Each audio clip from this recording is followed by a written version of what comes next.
突发新闻：白宫刚刚确认了瞬移技术的存在。美国白宫科技政策办公室主任表示，我们本可以做到更多。我们的技术让我们能够操控时间与空间，抹除距离，让万物生长，提高生产力。喵评：操控时间与空间，这句话好科幻。川普总统表示，美国拥有从未被世人见过的武器。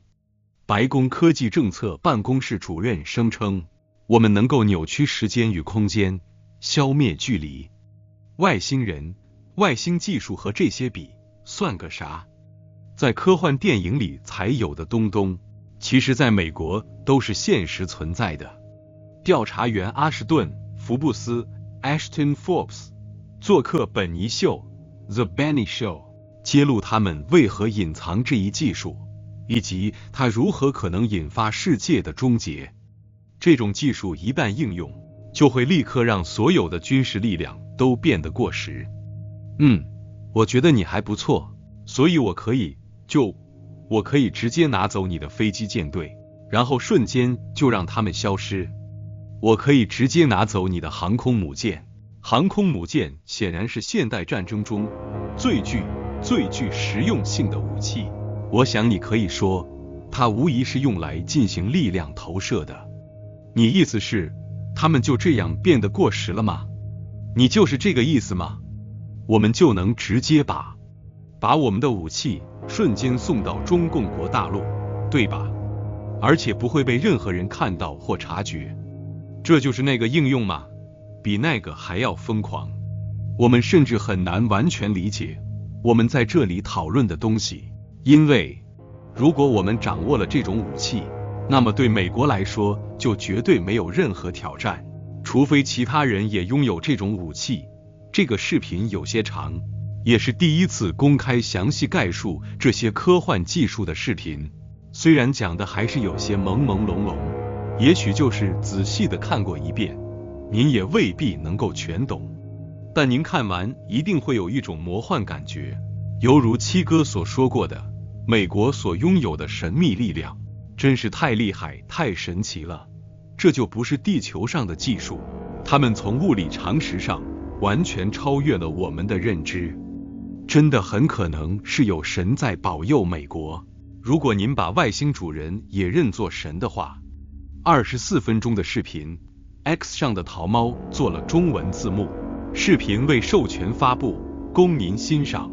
In 24 hours of each other, Donald Trump says we have secret weapons that nobody even understands. Trump chooses his words very carefully. You can always tell when Trump gives a little bit too much and then pulls back. He says we have weapons that no one even understands, which is an interesting way to talk about a weapon. And that is more powerful than anything on Earth. Now, this is a president who regularly talks about nuclear weapons and their capacity. He does so in a very different tone. On the heels of that, Ashton, we have the White House chief technologist saying we can annihilate distance. We can manipulate time and space. Sure as hell sounds like teleportation technology to me, as somebody who's just reading the literal words. Here they are. But again, I haven't made a career looking into this stuff. Can you please unpack this for me? Sure. Yeah, the Trump thing, I mean, he's telling the absolute truth when you hear him say, we have stuff that nobody understands. And when he just does a shrug and says, yeah, nobody's going to do anything. I mean, that is the most confident thing that I've ever seen Trump do. That would scare me if I was one of our adversaries. He's not exaggerating at all. If anything, he got talked to after that. And they said, hey, dial it back a little bit. You're letting a little bit too much information out there. And then when Krastios, he's the science and technology advisor to the president. He has this letter. I read, I thought it has to be out of context somehow. It's actually even crazier in context. He says, we have stagnation was a choice. He's saying that we said, you know what? We've got to slow our technology down because we found this technology that's so powerful, we're not ready for it. And he comes out and he said, we're capable of so much more. And like you said, it leaves distance annihilated. People are out there coping, saying that he's talking about telephones and the internet. He's not talking about telephones and internet. He was talking about propulsion and transportation right before that. It really can only be one thing. And manipulating time and space is manipulating gravity. They're one and the same. This was so on the nose. The reason why everybody's reaching out to me today is that it almost feels like he's directly talking to me. When you look at this quote right here, like you said, what comes to your mind? Manipulating time and space, gravity manipulation, leaving distance annihilated, teleportation, allowing things to grow. There's this weird connection to plasma and like plants growing faster. The way he phrases it, there's not like a business growing. It's like something actually literally growing. And then productivity, AI. AI. When I think of productivity, I think of AI. So for me, looking at this, I don't see another context that this makes any sense, which makes it so mind-blowing. I think that we are getting soft disclosure. They're warming us up to some of these ideas of advanced technology existing beyond our paradigm. Again, you're just blowing my mind here. I suppose this would be the right time to. So I want to get to this video. But I wanted to begin with just building the foundation that this is something that the White House is now openly talking about, and that these are very serious people and professionals, and the most powerful people on earth. You've never heard Trump talk like this about nukes. You've never heard White House technologist chiefs talk about annihilating distance or manipulating time. Those words have never been spoken, and now they're saying it. So you're saying they're soft prepping us for perhaps an introduction to this technology. What would that look like? Let me say this. I said this on live stream yesterday. I have seen an email that was Marco Rubio was on it. He's currently the Secretary of State. He was a senator at the time I saw the email. And that email indicates that he was essentially briefed about these videos. I'm not going to say exactly what's going on in the email because it will go back to my source, but email shows Marco Rubio knows about these videos, knows about MH370, and knows about the technology at play, including the origins of this technology, which goes back to like the Soviets in the 70s, scalar weaponry and technology like that. There are other people on that email I'm not going to mention right now. The other thing I want to say is that I know for a fact that the administration knows about this stuff, not just from the Marco Rubio stuff as well. Like, just imagine a scenario in which there is, let's say, a military member who maybe they're in the administration, maybe they're not, but they've been exposed. They've seen stuff that they know isn't normal technology, but they're not read in on it. And they need someone to understand, how is this possible? I need to be able to go to meetings where people know about this stuff, and I got to be able to play along. And so, you know, you imagine, well, who are they going to call to figure out, hey, how would this stuff theoretically work? Probably someone like me. So I'm just throwing out there that I know for sure the administration knows about this. And here's the big rub about it. Why are people not making money off of it? Why are they not selling it? Why are they not making it apparent? This is national security. We can't beat around the bush on this. When you talk to Anna Polina Luna and the other congressmen and stuff like that, they know it's national security as well. When those people are doing the UFO hearings, they know that the energy source is national security. The moment you see those orbs of plasma circling around the plane, in order to create the plasma ball where it's structured and not just dissipating like a lightning strike would, they've already cracked fusion. This means that they have perfect control over plasma to the point where why are we making fusion reactors with these big metal donuts? They can make fusion happen just with a ball of plasma floating around in the sky. That's what those orbs indicate right there. This just completely, speaking of the word annihilate, annihilates the whole UFO community narrative. Is that the reason why they've been hiding this stuff isn't because of aliens. It's because they've figured out what we would call free energy. They've cracked fusion. They figured out how to get energy just from the hydrogen atom. And the way they're doing it here is something called a low energy phase transition. The crazy part is everyone thinks you need this huge amount of energy to create a wormhole. But look at the temperatures of those orbs. The temperature on that thermal, they're green, blue. They're like the background temperature. If that was like a sun or a star, it's going to be white hot. So actually, those orbs at a relatively low energy temperature or low energy level, and then they're going down instead of up when they converge on the plane. You guys can even ask Grok this. Here's the craziest part. When I asked AI about this, just fed the scenario. These are double layer plasma balls, meaning you have a positive and negative charge that are separated in your plasma ball, causing it to act like a lightning strike. When they converge, their energy levels increase, and they act like the sun, where the magnetic fields, if you look at the magnetic fields in the sun, and they break and they twist, same thing's happening with those orbs. When they reconnect, there's a massive release of energy, and this causes space-time to break down. When space-time breaks down, and this is going to be very scientific, but the refractive index of the medium, the rate at which light moves through the medium, changes. And when the refractive index changes, the ground state of the hydrogen atom, so the hydrogen atom's ground state is here. When you manipulate space-time and you squish it together, the ground state of the hydrogen atom goes down. And because of this change, there's a release of energy. The previous ground state of the hydrogen atom, let's say it was 13.6. That's the ground state of the hydrogen electron. It goes down to minus 20. There's a difference now of minus 7 electron volts per electron. That is a negative energy event. So what they're doing, they're squeezing space-time down right there. What this does is it causes the energy, the ground state of the energy levels of those plasmas to go down, and this releases ultraviolet radiation. Why is that zap black right there? Because ultraviolet radiation is not visible in thermal. That's why it's black. And in the other video, you can see a flash of light. That light being ultraviolet and black is basically the dead giveaway that this is a negative energy event. That's a real wormhole. So they choose their words carefully, especially somebody who read this speech and is on camera. This is totally real. This is from the White House's website. This guy is a very serious person who gave this speech. And so he chose the word annihilate there. And I'd like to focus in on that. Leave distance annihilated. The definition of annihilate: to destroy utterly, to obliterate, nothing left. This is Oxford.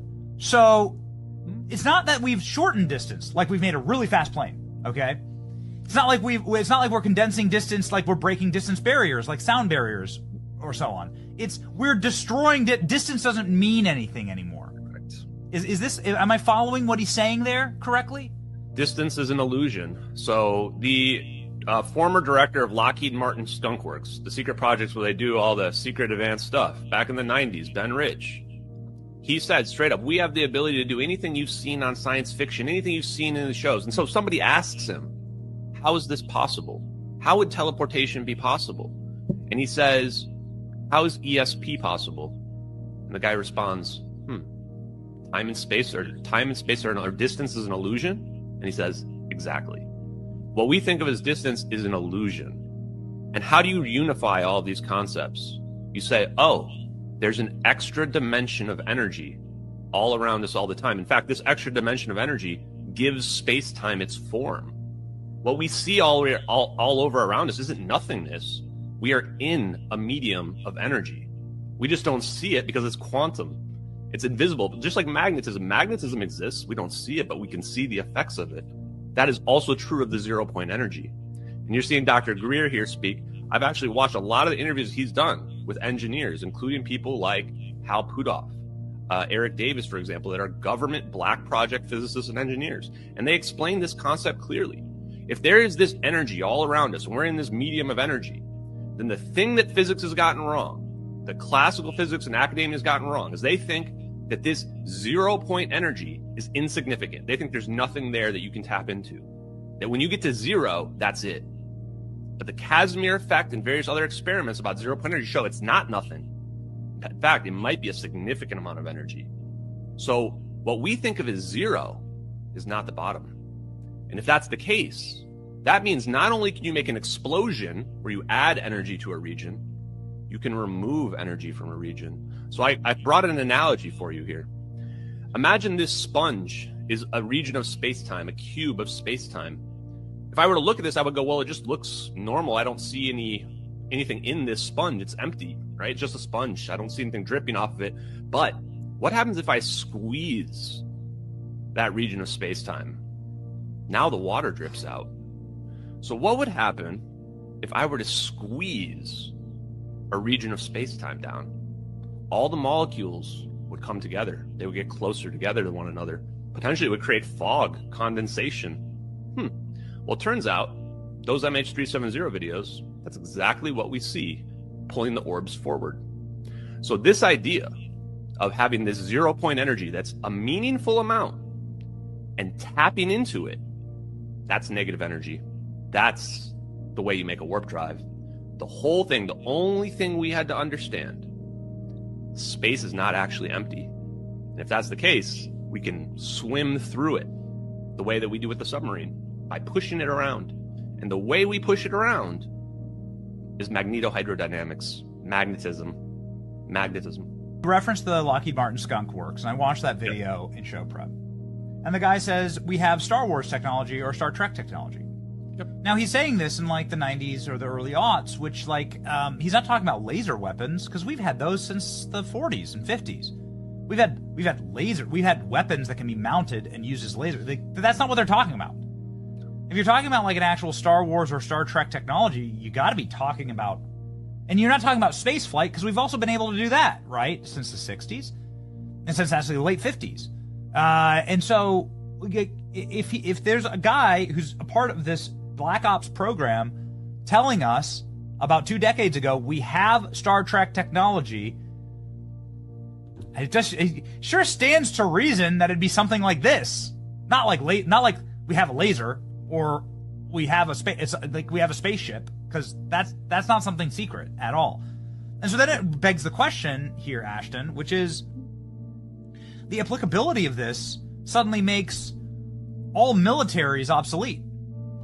Okay, so I can just take your fleet of airplanes and zap them. I can take your aircraft carrier.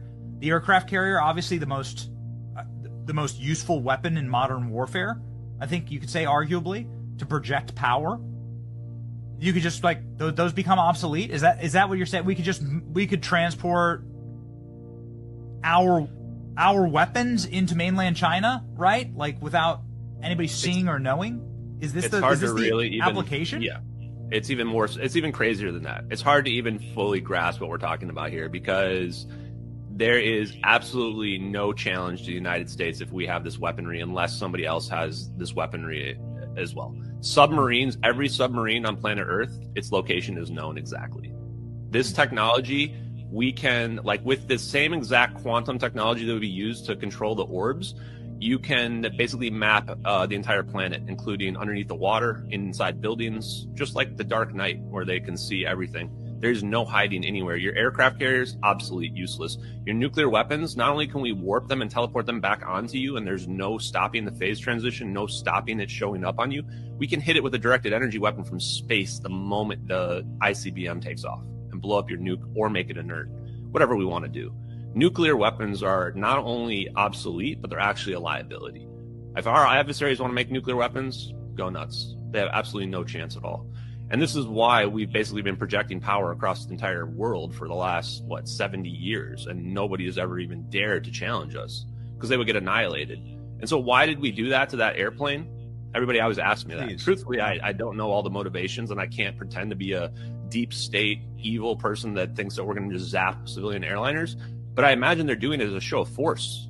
I mean, sure, there's people on that plane that they don't want to get to China or the technology, but we're doing that to show our adversaries what we can do. We didn't want them to see this video, because if they see this video, they can figure it out, because I figured it out. What we wanted them to know is that we made a plane disappear, and we can make them disappear too. Because if you're Putin or you're Z or whatever, and you get on an airplane and you know that we did this to an airplane and we lied to the world about it and everybody believed some bullshit story about going to the South Indian Ocean, you'd be terrified every time you get on an airplane. And you're not going to mess with us. And that's why Trump is going, we got stuff so far beyond them, so they're not going to do anything. That's why he's doing the shrug. What? And the people who are building this, right? The Lockheed Skunk Works and Black Ops, the people who were presumably would be a part of the build for this, those people are saying that it's Star Trek technology. I mean, dude, they're using Star Trek, so it's like, what technology exists in Star Trek every episode, every movie? Yes. And they're gatekeeping too. So I want to point out a few other people, because people need to know, who are these people gatekeeping? Yes. Al Puthoff is the #1 world's leading expert on zero-point energy. He's also the government's #1 Black Project physicist. I was talking to AARO, the one that you're probably talking, you know about them, they're the UFO investigating people.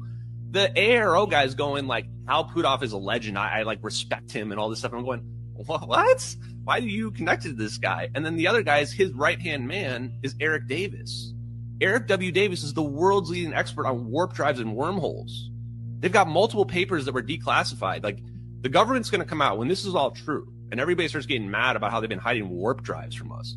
And they're just going to go, we weren't lying to you.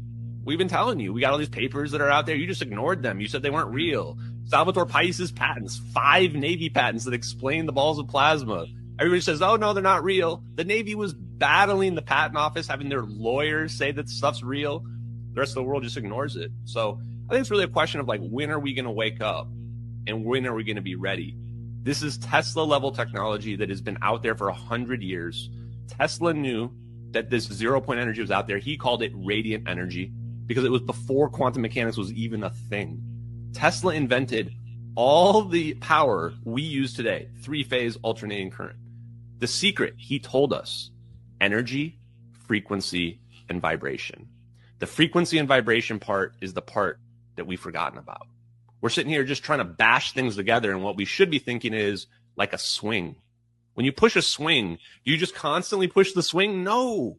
You wait for the swing to come back, and then you push the swing. Imagine if we did that with energy. Free energy. Maybe that's why it's been kept secret, because you'd reorder the entire economy of the world in a heartbeat, right? Like, you'd imagine the implications. Trillion dollar industry's gone. Like, right, yes. Like that. Like, right, if you did this incorrectly, then it's like $1 trillion industry's gone forever, right? You have the money side of it. What would happen if we have, even if it's not absolutely free, but extremely cheap energy, 10 times cheaper than what we have right now? How many industries get wiped out overnight? What happens to the stock market? You could argue 50 or 60% of companies immediately, their future prospects go to zero because their industry is completely obsolete, given this new technology. And so I like to steel man the other side of it, even though I'm on the side of disclosures. Why would they hide it? There's actually some really good reasons. You know, you could say, well, the disruption of it, the mental toll people are going to have.